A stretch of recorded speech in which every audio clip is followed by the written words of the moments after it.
अस्सलाम वालेकुम योगी साया जी। वालेकुम अस्सलाम। क्या हाल है आपका? मैं ठीक ठाक हूँ, आप कैसी हैं? मैं बिल्कुल ठीक। तो माशाल्लाह। आज हम नाज़रीन को यही कह रहे थे कि आज हमारा टॉपिक वॉकिंग के बारे में है। तो इसके जो फिज़िकल हेल्थ बेनिफिट्स भी बहुत ज़्यादा है, मेंटल हेल्थ बेनिफिट्स भी हैं। तो सबसे पहले फिज़िकल हेल्थ बेनिफिट्स के बारे में कुछ बताएं। हाँ, जैसे कि आप अगर हम अपने जिस्म को देखें तो हमारे जिस्म में 360 जॉइंट्स हैं, जिसमें से सिर्फ 100 हमारे पूरी बैकबोन में है, जैसे जिसको हम रीढ़ की हड्डी भी कह सकते हैं, जैसे आम अल्फाज में आप। रीढ़ की हड्डी में हमारे 100 जॉइंट्स हैं, जिसके साथ साथ पूरे हमारे रेक्टस स्पाइनस मसल्स हैं जो कि रखती हैं हमारी बैकबोन को, और फ्रंट पे पूरा एंडोक्राइन सिस्टम है, जैसे हमारा thyroid, pancreas, pineal and pituitary gland and thymus gland. So endocrine system को भी हमारी बैकबोन डील करती है, और पूरे हमारे upper limbs and lower limbs मतलब वॉक करते हुए या ज़िंदगी को गुजारते हुए, जैसे मैं बैठ के आपसे बात करें तो मेरी जो रीढ़ की हड्डी है उसी ने मेरा टॉर्सो को स्ट्रेट किया हुआ है। सो बड़ा एक वाइटल किरदार है हमारी रीढ़ की हड्डी का हमारी ज़िंदगी में, कि हमारी जो पूरा फंक्शन है और पूरा 6 to 7 सिस्टम्स हैं वो डिपेंड करते हैं हमारी बैकबोन पर। अक्सर आपने सुना होगा फैमिली में जो एक मेन मेंबर होता है उसको हम कहते हैं ये इस फैमिली की रीढ़ की हड्डी है, ये बैकबोन है।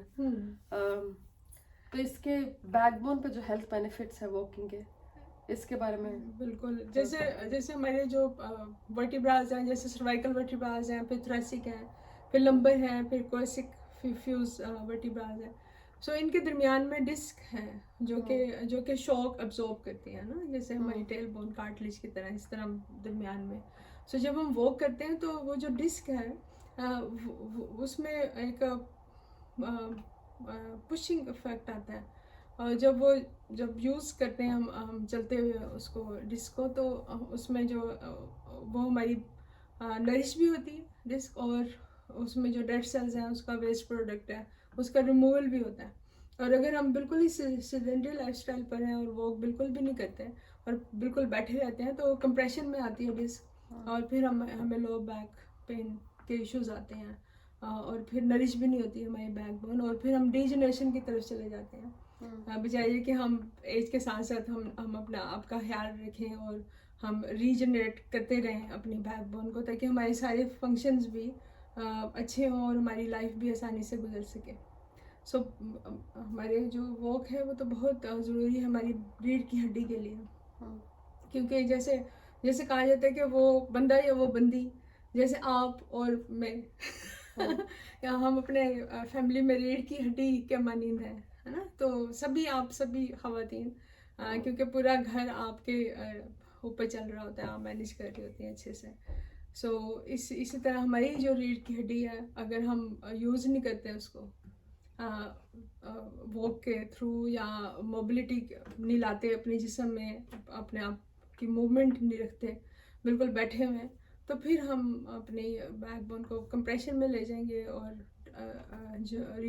जो डिजनरेशन है वो शुरू हो जाएगी और एजिंग की तरफ जाएंगे, और हर सिस्टम हमारा जो है वो पुअर हो जाएगा।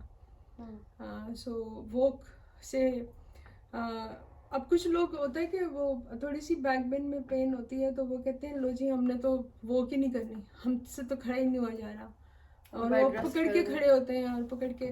तो जब आप चलते हैं तो आपके ग्लूट्स, आपके बैक के मसल्स, आपके लेग्स के मसल्स सारे एक्टिव होते हैं और स्ट्रेंथन होते हैं, आपकी बैकबोन तो होती है स्ट्रेंथन जब आप चलते हैं।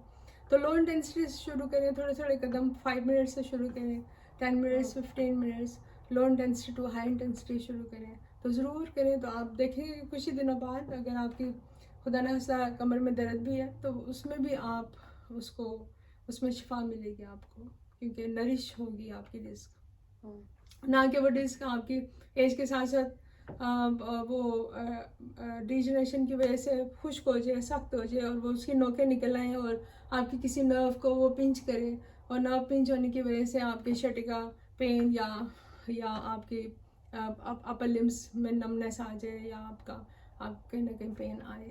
तो ये बहुत ही ज़रूरी है वो, क्योंकि आपकी सर्वाइकल वर्टिब्रा से आपके ब्रेन की तरफ, आइज़ की तरफ, फेस की तरफ ब्लड सर्कुलेशन आता है, आपके अपर लिम्स की तरफ जाता है, आपके जो थ्रेसिक वर्टिब्राज हैं वो आपके रिब केज को, हार्ट और लंग्स को नरिश करता है।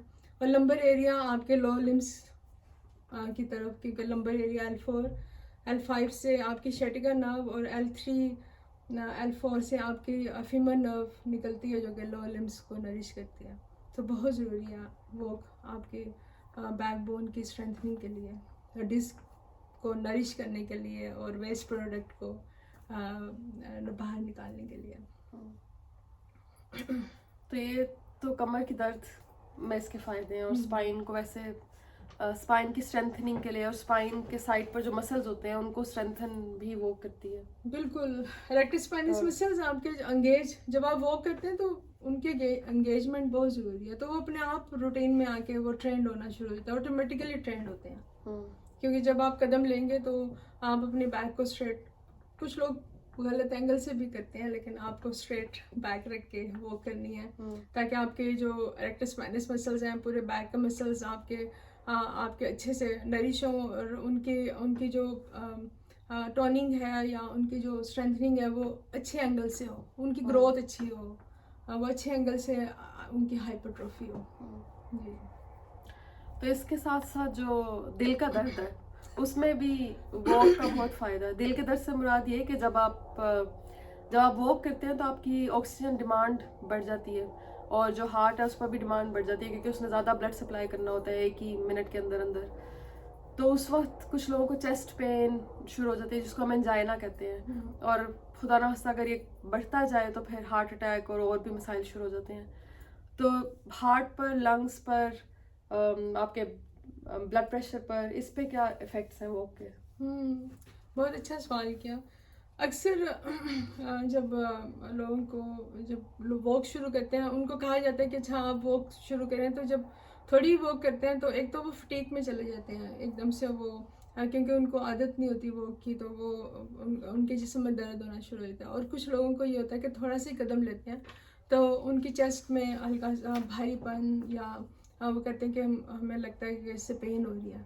तो क्योंकि इतनी हमारी लाइफस्टाइल बिल्कुल सेडेंट्री हो चुका है, तो जो हमारे जो समझे जैसे ये विंडो मेरे सामने है, सो ऐसी हमारी हार्ट में 4 विंडोज़ हैं। एक विंडो है, उसके 4 समझे शीशे हैं, 4 चैम्बर हैं उसके। सो जब हम बिल्कुल उसको यूज़ नहीं करते, अपनी एक्टिविटी नहीं रखते फिज़िकल, तो वो जो नेगेटिव वे में अंदर की तरफ से जो उसकी दीवारें हैं हार्ट की, वो थिक होना शुरू हो जाती हैं। नेगेटिव वे में उसको समझे कि हाइपरट्रोफी हो जाती है, सो वो मोटी मोटी हो जाती हैं। तो जब हार्ट पंप करता है तो वो अच्छे से पंप नहीं कर पा रहा होता, वो ऐसे सख्त हालत में ही रहता है। सो सिस्टोलिक एंड डायस्टोलिक जो उसका जो फंक्शन है लबढम, वो नहीं हो पा रही होती। सो उसका फंक्शन, तो तब आपको बोझ फील होता है। और लेकिन आहिस्ता आहिस्ता जैसे पानी में भी वो हम इसका भी जिक्र कर सकते हैं।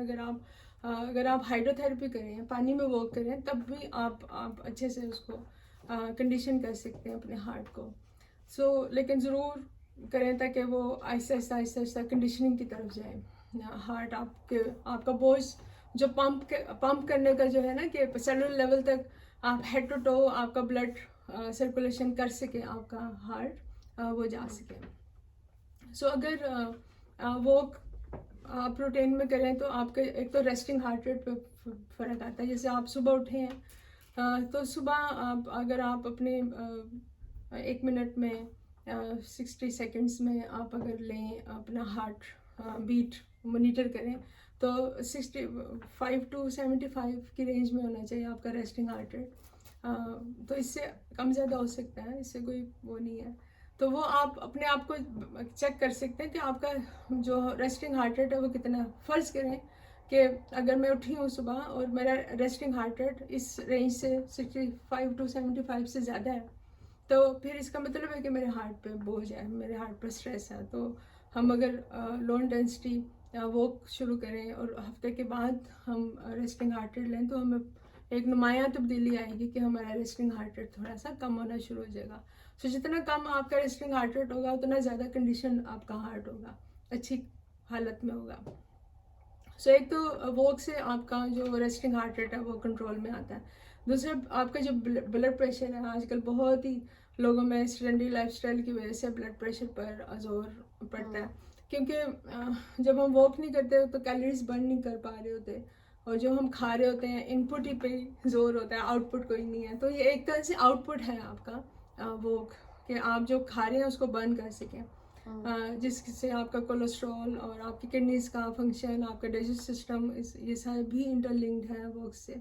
तो आपका बीपी भी कंट्रोल होगा, क्योंकि जो आपकी टॉक्सिसिटी है वो रिलीज होगी। सो ब्लड फ्लो अच्छा सा हो सकेगा, लाइट फीलिंग आएगी, आपका ब्लड थिक नहीं होगा, थिन ना आपका जो आप ब्लड थिनर कुछ लेते हैं ब्लड प्रेशर को कंट्रोल करने के लिए, तो वो आपका वॉक ब्लड थिनर का काम करेगा। सो ये बहुत अच्छा एक वॉक से बहुत इफेक्ट है, हर तरह से आपकी ज़िंदगी को आसानी रहेगी। तो हार्ट की आप बात करें थी, सो हार्ट की कंडीशन जब अच्छी होगी तो एक तो गुस्सा नहीं आएगा आपको दूसरा आपका जो रेस्टिंग हार्ट रेट तो कम होगा, वैसे भी आपका जो ब्लड प्रेशर है वो भी आपका नॉर्मल होना शुरू हो जाएगा। अगर आपका हाई पे रहता है तो लो रहता है वो भी बैलेंस में आएगा। सो इसको ज़रूर वॉक को हिस्सा बनाएं अपनी लाइफ का, मॉर्निंग वॉक ख़ास तौर पर। सो अच्छी बात है कि एंडोरेंस आपकी एक तो बढ़ जाएगी, कि आप अगर 5 मिनट्स चल रहे हैं तो और इवन कि कुछ लोग थोड़ा सा ही चलते हैं तो उनका हार्ट रेट एकदम से बढ़ जाता है और सांस चढ़ना शुरू कर देता है, क्योंकि उनके लिए वही इंटेंसिटी बहुत ज़्यादा होती है, क्योंकि एंडोरेंस कम है उनके जिस्म में। तो उससे घबराएं ना, 5 मिनट से शुरू करें, 10 मिनट्स पे ले जाएं, हल्के हल्के शुरू करें, आप बैठ जाएं कहीं, फिर थोड़ा सा चल लें, तो आप देखेंगे कुछ ही दिनों बाद आपकी एंडोरेंस जो है चलने की वो बढ़ना शुरू हो जाएगी। आपके जो आप लो इंटेंसिटी पे चल रहे थे, सिंपल वॉक कर रहे थे, और आपका हार्ट रेट ऊपर बढ़ रहा था और सांस चढ़ रहा था और सांस फूल रहा था, तो आपके कुछ ही दिनों में वो जो इंटेंसिटी है आपकी वो बिल्कुल लो इंटेंसिटी पे आ जाएंगे। आप वो समझेंगे कि आप वो जो हाई इंटेंसिटी थी आपकी फील हो रही थी थोड़ा सा ही चलने में, तो फिर आप ब्रिस्क वॉक भी करेंगे तो वो भी आपके लिए आहिस्ता आहिस्ता ट्रेंड कर लेंगे आप, तो वो भी लो इंटेंसिटी हो जाएगी, फिर आप जॉगिंग पे चले जाएंगे। सो इस तरह low intensity to high intensity आहिस्ता आहिस्ता आप जाएं। ये नहीं कि कोई आपको कह रहा है कि अच्छा हाथ पकड़ के आपको तेज तेज चला रहा है और आप हाँप रहे हैं, तो वो आपके लिए अच्छा नहीं है। आप अपने हार्ट के ऊपर प्रेशर डालें, आपके लंग्स जो कार्डियो रेस्पिरेटरी सिस्टम दोनों आपस में इंटरलिंक्ड है, चोली दामन का साथ है इनका। तो आपका हार्ट स्ट्रेंथन होगा तो आपके लंग्स भी, आपके VO2 मैक्स जो ऑक्सीजन कंजम्पशन है लंग्स की वो बढ़ना शुरू हो जाएगी, मतलब रेजिडुअल वॉल्यूम आपका कम होना शुरू हो जाएगा और वाइटल कैपेसिटी लंग्स की बढ़ जाएगी, आप अच्छे से ऑक्सीजन कंज्यूम कर पाएंगे, क्योंकि आप जब हाई इंटेंसिटी जो थोड़ा सा तेज चलेंगे तो आपका हार्ट पंप अच्छा करेगा और लंग्स ऑक्सीजन को ज़्यादा कंज्यूम करना शुरू कर देंगे। सो जिनको सांस फूलता है, एस्थमेटिक है, उनके लिए भी बहुत अच्छा है हाई से आहिस्ता ट्रेन करें अपने हार्ट को, लंग्स को, कार्डियो रेस्पिरेटरी सिस्टम आपका एंगेज है वॉक के साथ। सो और इसके शुगर पर और इम्यूनिटी पर, जो कुछ लोगों को ग्लूकोज इंटॉलरेंस शुरू हो जाता है, कि वो डायबिटिक नहीं होते, उन्हें डायबिटीज नहीं होता, लेकिन उनका शुगर जो है वो जा रहे होते हैं, बॉर्डर लाइन पर होते हैं, या आम तौर पर भी जब आम इंसान भी अगर वॉक करे तो उसके शुगर पर, ब्लड शुगर पर क्या इफेक्ट्स है, और इम्यूनिटी कुव्वत मुदाफियत पर इसका क्या इफेक्ट है? देखिए, जब हम बिल्कुल ही कोई एक्टिविटी नहीं करते, फिजिकल एक्टिविटी, तो हम जो नॉर्मल इंसान है वो भी डायबिटीज़ की तरफ जा रहा होता है, क्योंकि वो जो कैलोरीज ले रहा है उसका आउटपुट ही कोई नहीं है।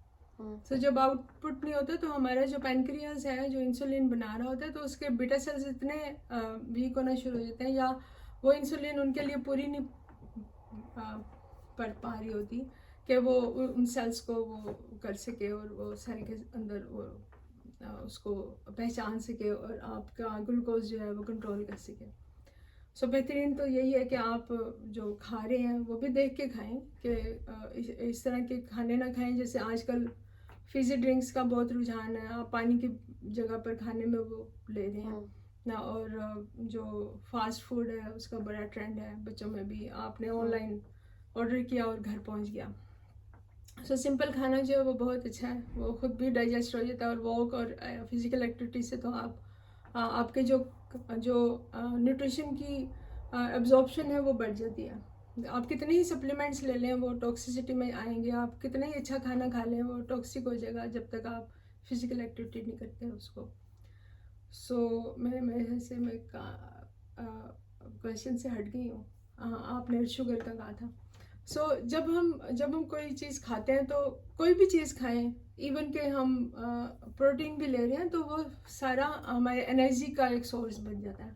ठीक है, कुछ हिस्सा ग्लूकोज बन के हमारे ब्लड में आ जाता है, कुछ ग्लाइकोजन की सूरत में हमारे स्टोर हो जाता है लीवर में, और कुछ ग्लाइकोजन की सूरत में हमारे मसल्स में स्टोर हो जाता है ताकि हम उसको यूज़ कर सकें मसल्स को। लेकिन अगर हम इनको यूज़ नहीं करें तो फिर हमारा जो बॉर्डर लाइन पे आ जाता है शुगर और इस तरह। लेकिन हम जब वॉक करते हैं तो जो पैनक्रियाज इंसुलिन सिक्रीट करता है हमारे ग्लूकोज को कंट्रोल करने के लिए, वो हमारी वॉक कर रही होती है उसको कंट्रोल करने के लिए। तो कुछ ही हिस्सा हमारा पैनक्रियाज इंसुलिन सिक्रीट कर रहा होता है। लेकिन अगर हम बिल्कुल वॉक नहीं कर रहे या कोई एक्टिविटी नहीं कर रहे तो हमारे जिस्म की रिक्वायरमेंट बढ़ जाती है, इंसुलिन हमें ज़्यादा चाहिए होता है। लेकिन उस तहत से हमारा जिस्म नहीं बना रहा होता, तो हम फिर बॉर्डर लाइन पर या हम फिर टाइप 2 या टाइप 1 डायबिटीज़ की तरफ चले जाते हैं। सो अगर टाइप 2 डायबिटीज़ की तरफ भी हैं तो हमारी फिर डोजेस कम हो जाती हैं, बजाय कि हम दवाई पे ही आ जाएं। तो अगर हम लाइफस्टाइल चेंज करते हैं और डाइटरी हैबिट्स चेंज करते हैं और वॉक करते हैं तो फिर हम दवाइयों से भी हट सकते हैं टाइप 2 डायबिटीज़ में। और अगर टाइप 1 डायबिटीज़ है जिसमें हम इंजेक्शन पे होते हैं, इंसुलिन लेनी ही लेनी है, तो उसकी भी हमें डिमांड जो रिक्वायरमेंट है वो कम हो जाती है अगर हम वॉक करते हैं। तो वॉक किसी हद तक हमारी जो ग्लूकोज जो है उसको कंट्रोल करने में हमारा बड़ा साथ देती है। सो वॉक तो हर तरह से बहुत ही ज़रूरी है, क्योंकि जब हम वॉक करते हैं तो जो ग्लूकोज है वो जो हमारा हार्ट पंप कर रहा है, लंग्स इनहेल एक्सहेल कर रहे हैं तेज तेज, तो वो उसमें यूज़ हो जाता है, हमारे मसल्स यूज़ हो रहे हैं वॉक करने में, तो जो ग्लूकोज है उसकी यूटिलाइजेशन बढ़ जाती है। तो वो ब्लड में तो कमी रह जाती है जिसको फिर इंसुलिन ने डील करना होता है। कहते हैं कि वॉक के कुव्वत मुदाफ़ियत पर भी बड़े अच्छे इफेक्ट्स हैं, आपकी इम्यूनिटी स्ट्रॉन्ग हो जाती है, तो इसके बारे में थोड़ा सा बताएं। इम्यूनिटी इसलिए स्ट्रॉन्ग होती है क्योंकि हर ऑर्गन से हमारे जो डेड सेल्स का रिमूवल है वॉक से। तो जब हमारे रिमूवल होता है तो कोई जहरीला मादा तो हमारे जिस्म में बचता ही नहीं है कि जो वीक करे हमारी इम्यूनिटी को। और फिर इम्यूनिटी सेल्स भी इंक्रीज होना शुरू हो जाते हैं वॉक से। सो ये दोनों का आपस में इंटरलिंक्ड है। तो इसलिए वॉक करने से हमारी किडनी अच्छे वर्क करेंगी, जब किडनी अच्छे वर्क करेंगी तो डिटॉक्स कर पाएंगी हमारे पूरे जो वाटर से रिलेटेड यूरिन का सारा सिस्टम है हमारा, ब्लड को क्लियर कर सकेंगे।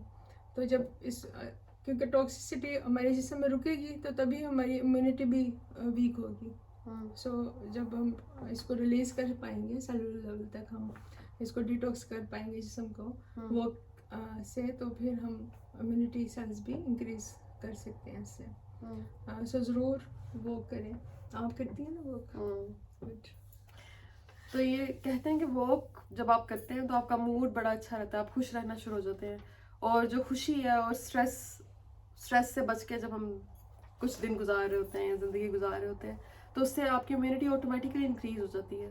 और जब आप बहुत स्ट्रेसफुल फेज से गुजर रहे होते हैं तो आपकी इम्यूनिटी डिक्रीज़ हो जाती है, क्योंकि स्ट्रेस भी इम्यूनिटी डिक्रीज़ करता है। तो वॉक के जो आपके मूड पर इफ़ेक्ट्स हैं, जो मेंटल हेल्थ इफ़ेक्ट्स हैं, उसके डिप्रेशन में जिस तरह लोग होते हैं, बहुत एंग्जाइटी आपको हो रही है, तो इस पर जो इफ़ेक्ट्स हैं इसके बारे में थोड़ा सा कुछ बताएं। जैसे आपने जब वॉक का नाम सुना होगा तो अक्सर हम उसके साथ मॉर्निंग वॉक लगा देते हैं ना कि सुबह को। और सबसे अच्छी जो पैदल चलने की आदत है वो सुबह सवेरे ही है। जैसे आप सूरज निकला है और आपने सूरज के सामने मतलब आपने आंखें खोली हैं, जब सूरज निकला तो आपने आंखें खोली हैं और आप उसके साथ जागे हैं। तो आपका जो अगर फोरहेड से यहाँ से और ऊपर से अगर आप एंटर करें कोई पेंसिल टाइप, वैसे मैं कह रही हूँ, तो पीनियल एंड पिट्यूटरी ग्लैंड है हमारा। सो जो कि पीनियल ग्लैंड जो है वो हमारा जो साइकिल है रात और दिन का, कि अब रात हो गई है तो हमने सोना है, रेस्ट पे जाना है, और अगर सुबह हो गई है तो हमने उठना है। तो वो जो पीनियल ग्लैंड है वो हमारा जो वो जो सर्किट है उसको हम बैलेंस करते हैं। तो अगर हम सुबह उठते ही नहीं है तो वो फिर हमारा पीनियल ग्लैंड जो है वो बेचारा सोया रहता है और वो हम उसको स्टिमुलेट नहीं कर पा रहे होते। तो अगर हम पिनियल ग्लैंड बिल्कुल स्टिमुलेट नहीं होगा तो हम फिर डिप्रेशन की तरफ और स्ट्रेस की तरफ और एंग्जाइटी की तरफ जाएंगे, क्योंकि वो हमारे इस सारे सिस्टम को कंट्रोल करता है। सो मॉर्निंग वॉक इसलिए ज़रूरी है कि हम उस एक तो उसको पिनियल ग्लैंड को एक्टिव करेंगे, फिर हम जब उसको एक्टिव करेंगे तो हम अपने मेंटली तौर पर स्ट्रेस को रिलीज कर पाएंगे, डिप्रेशन से दूर होंगे। क्योंकि सिर्फ स्लीप साइकिल को इम्प्रूव कर लेने में ही आपका डिप्रेशन काफ़ी हद तक ठीक हो जाता है, जिसे हम इंसोम्निया कहते हैं। तो इंसोम्निया का मतलब ये, कुछ लोग इंसोम्निया का मतलब ये समझते हैं कि आपको रात को नींद नहीं आती है लेकिन आप सारा दिन फिर सोते हैं, तो आपका स्लीप साइकिल डिस्टर्ब हुआ होता है। वो तो आपको इंसोम्निया नहीं। इंसोम्निया का मतलब तो ये है कि आपको रात को भी नींद नहीं आ रही है और फिर आप सुबह भी सो नहीं पा रहे, तो ये इंसोम्निया। तो जैसे रात को आप आजकल बहुत ट्रेंड है ड्रामा सीरीज, मेरी नेटफ्लिक्स सीरीज बच्चियाँ, हाँ बिल्कुल, कि वो अपने बच्चों को सुला के और वो अगर वो सुन रही होंगी तो वो जान जाएंगी मैं उनकी बात कर रही हूँ। तो वो बच्चों को सुला के तो वो पूरा वो अपनी वो ड्रामा सीरीज वगैरह सब देख रहे होते हैं और वो सुबह को देर में उठती हैं, 11 बजे 12 बजे 1 बजे। तो वो तो खुद वो तो खुद वेलकम कर रही हैं कि इंसोम्निया से जुड़े वो। सो उससे सबसे बड़ा नुकसान ये होता है कि जो आपका जो पहला पहर है रात का, जिसमें आपने सोना ही सोना है, उसमें आपके तमाम इंटरनल ऑर्गन्स, तमाम जो आपके ऑर्गन्स हैं वो हील होते हैं। सो हीलिंग का जो पीरियड है टाइम, वो तो आपने स्किप कर दिया, वो आपने ड्रामों की नज़र कर दिया। तो इसलिए आप एजिंग की तरफ भी जाते हैं, आपका डिजनरेशन भी होता है, तो आप डीप स्लीप में नहीं जा पा रहे होते हो और आपकी हीलिंग सिस्टम पूरा डिस्टर्ब हो जाता है। तो जब आप लेट सोएंगे तो लेट उठेंगे फिर पीनियल ग्लैंड भी आपका डिस्टर्ब हो गया। सो इंसोम्निया, तो फिर आप सब कहते हैं कि अच्छा हमें तो इंसोम्निया में तो नींद नहीं आती, तो फिर सारा दिन आप सोते रहते हैं। तो इसको इंसोम्निया से रिलेट नहीं करना चाहिए। इंसोम्निया का ये है कि आप उठे भी हैं और फिर सारा दिन आपने काम काज भी किया लेकिन आप रात को सो नहीं पाए, तो ये है इंसोम्निया, ये बीमारी की सूरत है। लेकिन अगर आप फिजिकल एक्टिविटी सुबह सुबह करते हैं, जैसे वॉक है, सिंपल एक्सरसाइज है, तो फिर आपका पिनियल ग्लैंड स्टिमुलेट होगा और वो साइकिल आपका सेट होगा और फिर रात को आप अच्छे से सो पाएंगे, क्योंकि आपकी फिजिकल एक्टिविटी हुई है, ब्लड सर्कुलेशन हुआ है, तो फिर आपको रात को बड़ी अच्छी नींद आएगी। सो हीलिंग सिस्टम भी होगा, तो वो पूरा एक सिस्टम है। सो इससे रिलेटेड है आपका सारा हीलिंग सिस्टम भी, आपका मूड, आपका जो एंगर है, गुस्सा, वो भी, क्योंकि आप रेस्ट करेंगे तो फिर डाइजेस्ट करेंगे। तो आपका जो पैरासिम्पैथेटिक नर्वस सिस्टम है वो रात को ही एक्टिव होता है। तो दिन में तो सिंपैथेटिक नर्वस सिस्टम है जो कि फाइट एंड फ्लाइट का है, क्योंकि आपने काम काज करना है, आपने सोचना है, आपने बच्चों के लिए कमाने जाना है, आपने कोई एक्टिविटी करनी है, तो और सूरज भी निकला हुआ है, तो सूरज से रिलेटेड है आपका सिंपैथेटिक नर्वस सिस्टम, जो कि एनर्जाइज करता है आपको। ये कोई नेगेटिव वे में नहीं है, ये आपको फाइट एंड फ्लाइट और आपका ब्लड सर्कुलेशन बैलेंस में रखता है आपके जिस्म में, तो ये बहुत ज़रूरी है। लेकिन ये दिन में आप उठे होंगे तो होगा, और अगर आप रात में नहीं सोए तो फिर आपका सिंपैथेटिक नर्वस सिस्टम में स्टिमुलेट रहेगा। आपने देखा होगा कि यहाँ पर थैलियाँ सी बनी होती हैं वाटर की, जब आप दिन में सोए रहते हैं, रात को उठे रहते हैं, तो वाटर रिटेंशन हो जाता है, वो एडिमा यहाँ पर हो जाता है आइस के, तो वो हम बगैर पूछे ही हमें पता चल जाता है कि अच्छा ये जो बंदा है ये रात को, या बंदी है ये रात को उठे रहते हैं, और यहाँ पर एक थैलियाँ वाटर की बन जाती हैं, क्योंकि रेस्ट एंड डाइजेस्ट का सिस्टम आप एक्टिवेट ही नहीं करते, आप सिंपैथेटिक नर्वस सिस्टम में ही रहते हैं। आपका जो है फाइट एंड फ्लाइट और उसके मतलब आपके जो स्ट्रेस हार्मोन है ना, वही रिलीज रहता है, वही आपको कुछ ना कुछ वही काम आप होते ही नहीं है कि आप रेस्ट करें।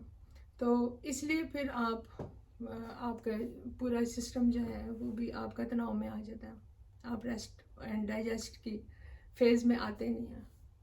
सो रात को इसी तरह, हालांकि ये रिलेट नहीं है वॉक से, लेकिन हमारे जो राइट नोस्ट्रल है वो सूर्य सवर है, सूर्य से रिलेट करते हैं, और लेफ्ट जो है वो चंद्रा सवर है, और लेफ्ट जो है वो पैरासिम्पैथेटिक नर्वस सिस्टम को स्टिमुलेट करता है, काम एंड रेस्ट एंड डाइजेस्ट, और राइट जो है वो सूर्य से रिलेट है और ये सिंपैथेटिक नर्वस सिस्टम को स्टिमुलेट करता है, fight and flight and physical activity and blood circulation और एक्टिव। सो हम दिन में राइट डोमिनेंट होता है, लेफ्ट रात में डोमिनेंट होता है।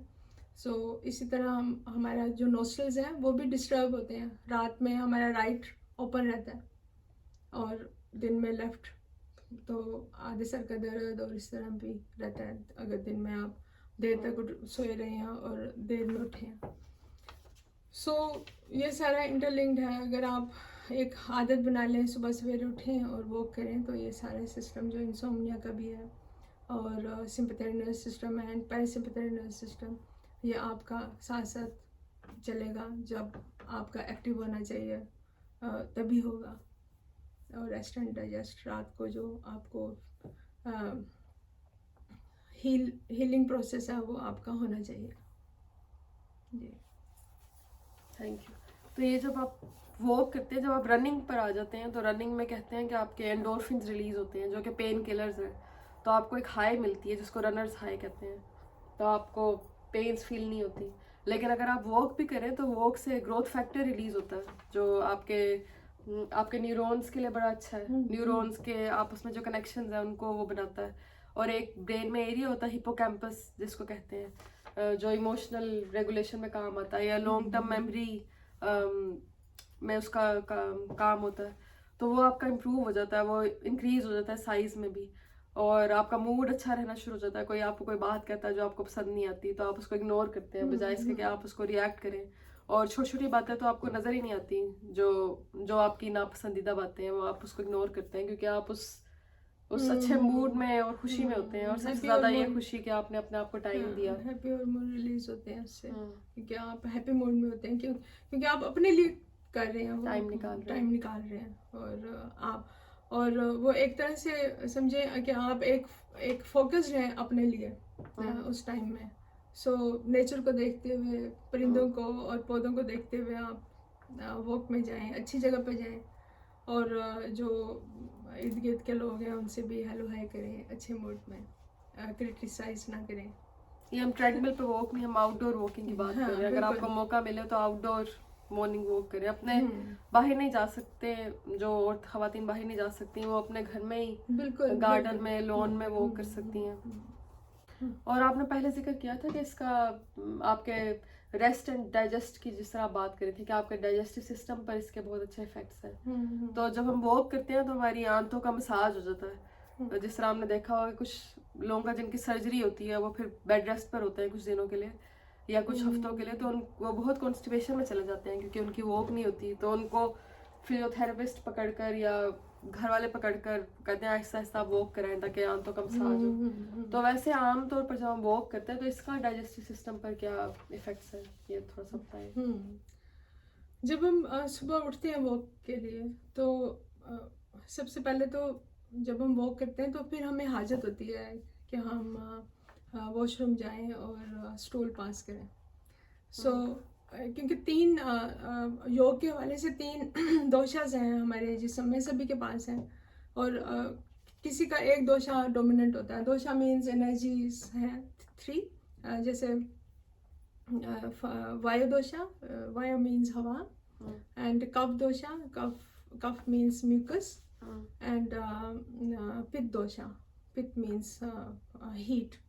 ओके, सो दिन में क्योंकि सूरज होता है, सो उसमें हम पित्त दोषा हमारे ऊपर डोमिनेंट होता है, और रात में वायु दोषा एंड कफ दोषा जो म्यूकस है वो डोमिनेंट होता है, ताकि रेस्ट एंड डाइजेस्ट जैसे अभी पहले हमने बात की, एंड तो ताकि जब हम सुबह सुबह उठें वॉक से पहले या वॉक जब रेगुलर आप रूटीन में आ जाते हैं तो आप वो जाने से पहले ही आप फारिग हो जाते हैं, क्योंकि आपका डाइजेस्ट सिस्टम इतना एक्टिव हो जाता है, क्योंकि जो वायु और जो म्यूकस है, हवा और म्यूकस, वो पुश करता है आपके स्टूल को सुबह सवेरे। और आप 1 मिनट में ही, कुछ सेकंड में आप फारिग हो जाते हैं। लेकिन अगर आप लेट सोते रहे हैं, 11-12 बजे उठे हैं, तो सूरज पूरा निकल आता है, और जब सूरज पूरा निकल आता है तो हमारा जो पित्त दोषा है, गर्मी का दोषा, हीट वाला, वो डोमिनेट हो जाता है।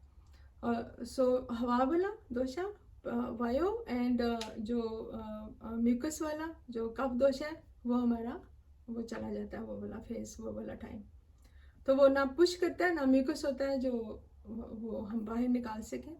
सो इसलिए वो जो पित्त दोषा, जो हीट वाला आ जाता है, तो हमारा जो स्टूल है वो बिल्कुल खुश्क हो जाता है, और हम फिर कब्ज की तरफ जाते हैं। ओके, सो इसलिए वो फिर सारा दिन हम जब कब्ज की हालत में रहते हैं, तो उसकी वजह से भी हमारी कई और बीमारियां, जैसे बीपी का भी, और बोझपन, और गुस्सा, और तनाव, इस तरह करके है। तो सुबह की वॉक इसलिए भी ज़रूरी है कि जब आप सुबह उठते हैं तो ये जो 3 दोषाज हैं वो आपके एक्टिव होते हैं, आप कब्ज से बचे रहते हैं, आपका जो डाइजेस्ट सिस्टम है वो बड़ा अच्छा रहता है। दूसरा ये कि जब हम वॉक करते हैं तो हमारा जो काफ मसल्स हैं वो हमारे बहुत स्टिमुलेट होते हैं। तो काफ्स किसको कहेंगे भला? काफ्स जो हमारे सोलियस एंड गैस्ट्रोनोमस मसल हैं, जो कि हमारी लोअर लिम्ब के नीचे वाली लेग, आधा नी से नीचे वाली लेग जो है, उसके पीछे जो पिंडली है, उसको भी हम उसको हम एक्टिवेट करते हैं जब हम वॉक करते हैं। तो सो जैसे हमारा हार्ट पंप करता है, इसी तरह हमारा जो काव्स मसल है, जो पिंडली के मसल हैं, वो भी पंप करते हैं हार्ट की तरह। सो जैसे नीचे पुल कर जाते हैं टॉक्सिसिटी, तो वो पंप करते हैं, तो हमारा ऊपर की तरफ सारे टॉक्सिक मटेरियल आता है। और अगर हम वॉक नहीं करते अच्छे से, और हम बैठे रहते हैं या खड़े रहते हैं, तो वो टॉक्सिसिटी नीचे पुल कर जाती है। इसी वजह से हमें लिम्फ एडिमा, लिम्फ नोड्स में एडिमा होना शुरू हो जाता है, और सोज हो जाती है एंकल जॉइंट में, या हमारे जो वेरिकोज वेन्स हैं वो डिस्टर्ब होना शुरू हो जाते हैं। आपने देखा होगा कि स्पाइडर की तरह ऐसे ऐसे ब्लड की शरीयानें वो उभर के आ जाती हैं ऊपर। तो ब्लड सर्कुलेशन बड़ा अच्छा रहती है, काव्स आपके बड़े अच्छे पंप करते हैं अगर आपकी वॉक अच्छी हो तो। सो ये भी डाइजेस्ट सिस्टम से बड़ी रिलेटेड है, काव्स भी। अगर काव्स भी आपके वीक हैं, और लिम्फेडिमा है, और वेरिकोज वेन्स आपकी वीक है, तो इसका मतलब है कि आपका डाइजेस्ट सिस्टम भी वीक होगा, क्योंकि ब्लड सर्कुलेशन अच्छे से नहीं हो पा रही है हमारे डाइजेस्ट सिस्टम में। ओके डॉक्टर साहिबा, थैंक यू। सो तो एंड पर अगर आप कोई टिप्स देना चाहें अच्छी वॉक के लिए, अभी आप पहले जिक्र करी थी मेडिटेटिव वॉक का भी, तो उसके बारे में भी थोड़ा सा बताएं, और कुछ टिप्स भी दें कि कैसे हम अच्छी वॉक कर सकते हैं, और कितनी वॉक ज़रूरी है, एक हफ्ते में कितनी वॉक से हम शुरू करें। टिप्स तो ये हैं कि आप सुबह जब उठते हैं तो कम से कम, जैसे वीकेंड आता है तो कुछ लोग एंजॉय करते हैं, वीकेंड ज़रूर एंजॉय करना चाहिए अपनी फैमिलीज के साथ, अपने दोस्तों के साथ, जैसे हफ्ता इतवार है, लेकिन आपके बाकी 5 दिन तो बच जाते हैं ना, वर्किंग डेज जो है।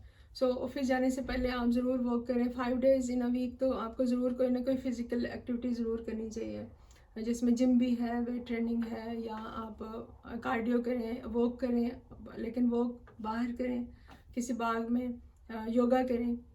सो ये बहुत ज़रूरी है। तो 5 days, 3 days to 5 days in a week, and 30 to 45 minutes in a day, जो ज़रूर आपकी फिजिकल एक्टिविटी होनी चाहिए, खासकर वॉक ज़रूर होनी चाहिए। दूसरा, आपकी जो लैप है वो लंबा, आपने देखा होगा छोटे छोटे कदम लेते हैं लोग, वो डिपेंड करता है।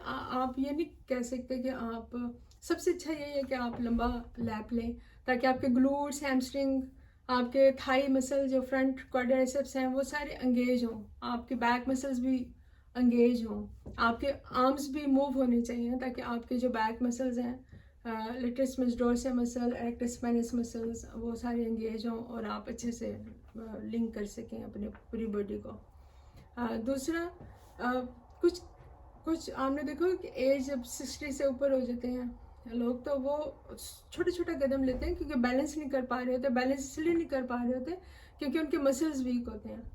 सो उनको सारे से आप उनको हेल्प दे सकते हैं और उनको फिर आहिस्ता आहिस्ता उनका लैब बढ़ सकता है ताकि वो उस मसल्स को टोन कर सकें, स्ट्रेंथन कर सकें। क्योंकि उसमें फास्ट ट्विस्ट फाइबर, ये बड़ी डिटेल लंबी हो जाएगी, फास्ट ट्विस्ट फाइबर और स्लो ट्विस्ट फाइबर होते हैं। अगर फास्ट ट्विस्ट फाइबर उन बुजुर्गों में कम एज के साथ साथ वो कम होना शुरू हो जाते हैं अगर आप वेट ट्रेनिंग या वॉक या कोई भी फिजिकल एक्टिविटी नहीं करते तो उसको बढ़ाने के लिए यही है कि आप हल्के हल्के उनकी हेल्प दे के उनको करवाएं ताकि वो फास्ट ट्विस्ट फाइबर भी उनके एंगेज हो सके और वो बढ़ सके। ना कि वो स्लो ट्विस्ट फाइबर तो हमारे रहते ही हैं, लेकिन फास्ट ट्विस्ट फाइबर भी इसके साथ साथ हमें एंगेज रखने चाहिए, उनको स्ट्रेंथन रखना चाहिए। जहाँ तक आपकी एंडोरेंस बढ़ती चली जाती है जिस तरह थोड़ी low intensity to high intensity तो फास्ट ट्विस्ट फाइबर भी बढ़ना शुरू हो जाते हैं।